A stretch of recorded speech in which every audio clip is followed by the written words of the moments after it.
Let's kick this explainer off with something we can probably all relate to on some level.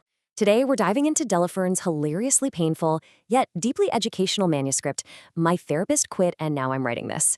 If you've ever been in therapy or just tried to figure out how to exist as a functional human being, you know that relationship with a therapist is incredibly unique. But what happens when the person whose literal job is to help you process your abandonment issues just straight up abandons you? We're going to follow Della's chaotic, super vulnerable, and honestly triumphant journey of suddenly losing her therapist, and how she accidentally learned to become her own. Just look at this 3 a.m. Google search. Is it normal to feel betrayed by someone you paid $180 an hour to tolerate you? That really sets the tone for our story, right? Her therapist of 3 years, Dr. Brenda, didn't just retire. She retired 3 weeks before a major breakthrough and bolted to Lisbon, Portugal. Her goodbye? A postcard with a picture of a tram that literally just said, "Good luck." No forwarding recommendations, just 43 cents in international postage. As Della points out, it is the ultimate cosmic irony. She paid $180 an hour to build this emotional infrastructure, and in a flash, it's gone. This triggers a massive sense of betrayal, kicking off a wildly entertaining but completely genuine psychological crisis. Every hero's journey starts with a catalyst. So let's look at phase 1, the catalyst and maladaptive coping. Because when we lose an anchor, our brains just scramble to find equilibrium, and usually they do it in ways that are, well, less than healthy. Della doesn't exactly achieve Zen acceptance here. Instead, she basically turns her apartment into a solitary confinement cell for grief, swapping professional mental health care for cheap wine, heavy-duty cyberstalking, and a furious internal monologue. After a 47-minute intensive deep dive, she finds Dr. Brenda's updated LinkedIn profile, looking absolutely radiant in a Lisbon cafe.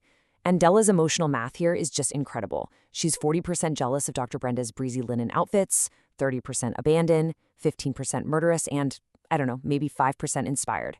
Does it add up to 100%? Nope. But honestly, since when does grief fit into a neat logical pie chart? This perfectly captures that messy, conflicting reality of seeing someone you desperately need just living their best life without you. And that leads to this spectacular coping strategy. Della decides to try a little DIY exposure therapy by aggressively eating 6 Portuguese egg tarts on her living room floor. Her logic? She's using the transitive property of 8th grade math, obviously. If she's avoiding Portugal and Dr. Brenda is in Portugal, then eating Portuguese pastries is basically facing her fears. It's hilarious, sure, but it's also this deeply poignant attempt to physically consume the very thing she feels replaced her. She's literally trying to speedrun her grief with baked goods. And while it results in a massive sugar crash rather than enlightenment, it shows how desperately we try to find control when we feel totally powerless.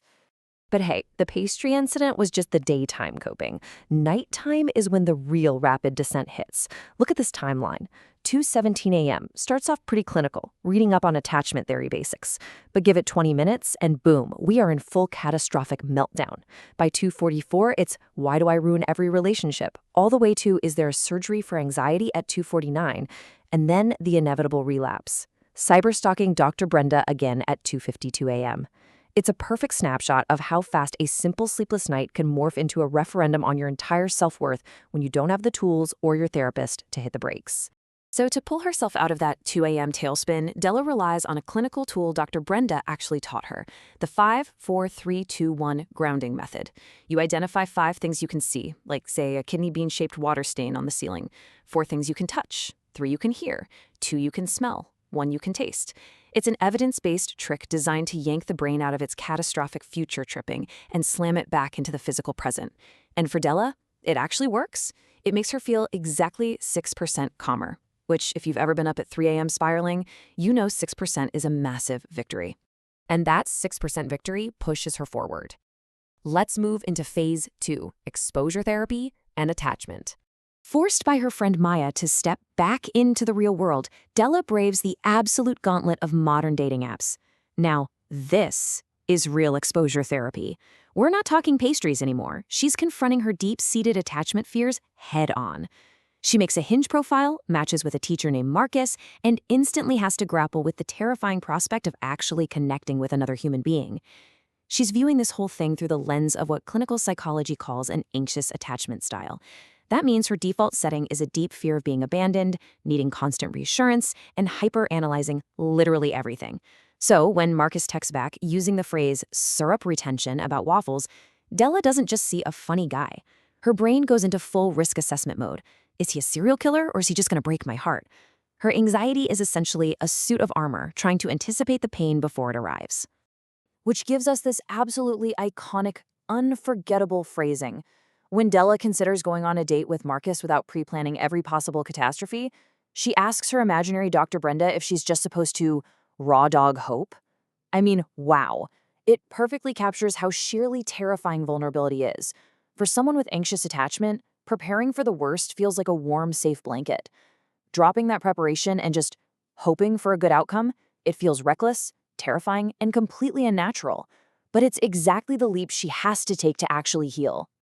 And she does take that leap, which brings us right into phase 3, parts work in practice. She agrees to a second date with Marcus at the MoMA. Sitting on the museum steps waiting for him to arrive, her anxiety absolutely spikes. But she manages it using a psychological framework called parts work, where you recognize that your mind is made up of different subpersonalities, all with their own goals and fears.